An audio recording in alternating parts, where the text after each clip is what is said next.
नाही तर सुद्धा महाराष्ट्राला गर्व आहे ते म्हणजे आपले राजा शिवछत्रपती.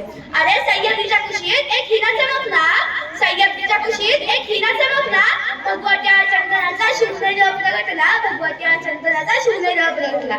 अरे हातात घेऊन गरवा शत्रूंवर गरजला, हातात घेऊन गरवा शत्रूंवरती गरजला. अरे अवघ्या महाराष्ट्रात असा एक राजा होऊन गेला रे, अवघ्या महाराष्ट्रात असा एक राजा होऊन गेला.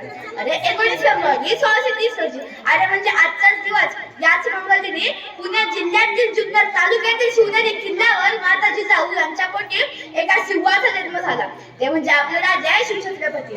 अरे रुद्राचा अवतार तो वाघाचा कसा होता, रुद्राचा अवतार तो वाघाचा कसा होता, विचाराचा सह्याद्रीला विचाराचा सागरी लहरीला.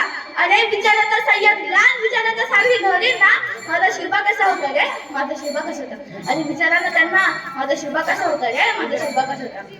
शिवाजी महाराज लहानपणापासून खूप हुशार व कुशाग्र बुद्धीचे होते. त्यांना त्यांच्या आई म्हणजेच माता जिजाऊ यांच्याकडून चांगले संस्कार व शिकवण भेटली आणि वडील शहाजी राजांनी यांना शौर्याचा वारसा शिकवला. तर दादोजी कोंडदेव यांनी त्यांना युद्धकला शिकवली. शिवाजी महाराजांना लहान वयातच युद्धकलेचे प्रशिक्षण झाले होते.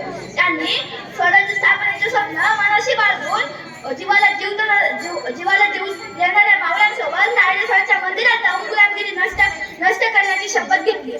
त्यावेळी सर्वत्र गुलामगिरी पसरलेली होती आणि पुढे होते ते बलाढ्य शत्रू. स्वराज्य स्थापनेसाठी अनेक मावळ्यांनी शिवरायांची साथ दिली म्हणजे तानाजी मालुसरे. आणि असे बोलणारे आधी लग्न कोंढाण्याचं मंगस नाही बसेल, आणि असे बोलणारे आधी लग्न कोंढाण्याचं मंगस नाही बसेल. आणि अशा अनेक शिवरायांनी आपल्या शिवरायांची साथ दिली. शिवरायांनी अनेक गड किल्ले जिंकले व